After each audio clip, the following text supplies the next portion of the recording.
Di abad ke-9, bangsa Indonesia telah berlayar jauh dengan kapal bercadik. Kapal tercanggih di zamannya ini telah membawa kerajaan-kerajaan bercorak maritim mengarungi lautan lepas. Di era kerajaan Sriwijaya, Majapahit hingga Demak, bangsa ini cukup disegani di kawasan Asia, bahkan mungkin di seluruh dunia.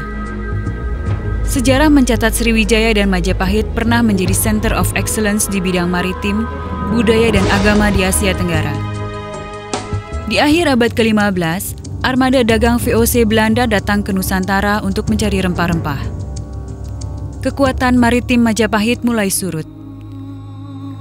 Bangsa kolonial ini sadar untuk menguasai perdagangan hanya mungkin dilakukan melalui penguasaan laut Nusantara. Ini merupakan langkah penting VOC untuk memulai proses kolonisasi Nusantara hingga 3 abad lebih kemudian. Perlahan namun pasti, mereka mulai melakukan kampanye sistematik. Penguasaan Indonesia dari negara kolonial pun semakin kuat, dan mereka dengan mudah melakukan politik memecah belah dengan memisahkan pulau-pulau Nusantara melalui pengambil alihan kekuasaan pemerintahan di laut. Demikianlah kisah tragis bangsa besar kepulauan yang ditaklukkan oleh sebuah bangsa kecil yang menguasai laut.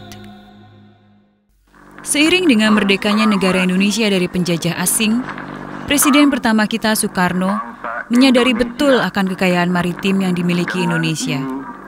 Pasca kemerdekaan, ia melakukan berbagai upaya untuk mengembalikan semangat maritim bangsa dengan menyuarakan pentingnya bangsa ini kembali menjadi bangsa pelaut yang tangguh. Usahakanlah agar kita menjadi bangsa pelaut kembali. Ya, bangsa pelaut dalam arti yang seluas-luasnya. Bukan sekedar menjadi jongos-jongos di kapal. Bukan. Tetapi bangsa pelaut dalam arti kata cakrawati samudra. Bangsa pelaut yang mempunyai armada niaga. Bangsa pelaut yang mempunyai armada militer. Bangsa pelaut yang kesibukannya di laut, menandingi irama gelombang laut itu sendiri. Sayang, semangat kemaritiman memudar di era kekuasaan Soeharto. Niat dan semangat, visi dan misi, serta kebijakan dan strategi memanfaatkan laut sebagai sumber perekonomian bangsa seakan kandas di tengah jalan. Orientasi pembangunan terlalu fokus pada daratan sehingga potensi kekayaan alam laut semakin termarginalkan. Saat Presiden Soeharto lengser dari singgasana pemerintahan Republik Indonesia, negara ini dihadapkan dengan pemerintahan Presiden B.J. Habibie yang pada masanya ada indikasi visi maritim dengan mengeluarkan konsepsi benua maritim. Sayangnya masa pemerintahan hanya sebentar, kurang menghasilkan perubahan paradigma daratan di kepala para pemerintahan. Namun semangat visi maritim ternyata berlanjut di era pemerintahan Presiden Abdurrahman Wahid. Terasa angin segar di era pemerintahan Gus Dur dengan langkah nyata terbentuknya Departemen Eksplorasi Laut, dan kini menjadi Kementerian Kelautan dan Perikanan. Meski mandat KKP sendiri terbatas dan posisinya tidak signifikan dalam hierarki pemerintahan.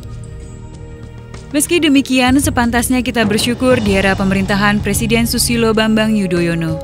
Perwujudan paradigma kelautan muncul dengan terbitnya Undang-Undang tentang Rencana Pembangunan Jangka Panjang Nasional untuk mewujudkan Indonesia menjadi negara kepulauan yang mandiri, maju, kuat, serta memprioritaskan pembangunan kelautan nasional.